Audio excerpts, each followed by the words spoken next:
વિધાनसभा अध्यक्ष शंकर चौधरीए आप्યું છે મોટું નિવેદન। થરાદના રા ખાતે પીએમ સૂર્યઘર અને ખાનગી હોટલના લોકાર્પણ પ્રસંગે શંકર ચૌધરી પહોંચ્યા હતા, જ્યાં તેમણે રાહને લઈ નિવેદન આપ્યું હતું અને રાહને તાલુકા મથક બનાવવા તરફ શંકર ચૌધરીએ ઇશારો કર્યો।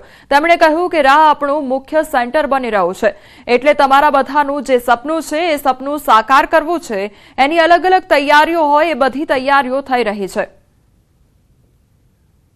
मुख्य सेंटर આપણું રાહ બની રહ્યું છે અને તમારા બધાનું જે સપનું છે એ સપનું પણ આપણે સાકાર કરવું છે અને એના માટેની તૈયારીઓ અલગ અલગ તૈયારીઓ હોય એની અલગ અલગ બધી તૈયારીઓ અત્યારે થઈ રહી છે। જે પ્રમાણે થરાદનું ડેવલપમેન્ટ થવા માટે એના રસ્તા બન્યા, એનું દવાખાનાનું, એની બાકી વ્યવસ્થાઓ થઈ અને પછી જાહેરાત પણ થઈ અને હવે એનું જાહેરનામું પણ પડશે, તો એની તૈયારી પ્લાનિંગ તો બધાએ કરવું પડે ને ભેગા મળીને, તો એનું પણ તૈયારી અને પ્લાનિંગ બની રહ્યું છે।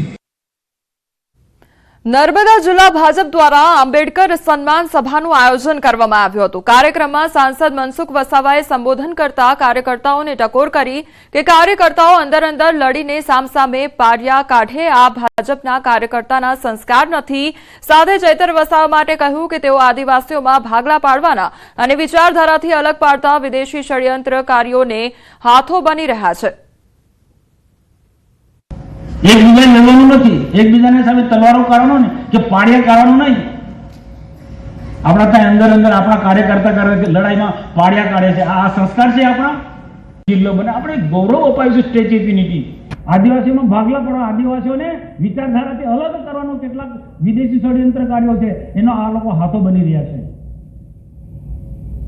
વિદેશી ષડયંત્રકારીઓ જે મણિપુરની જેમ આદિવાસીને અલગ રીતના ઉશ્કેરવાનું કામ કરે છે।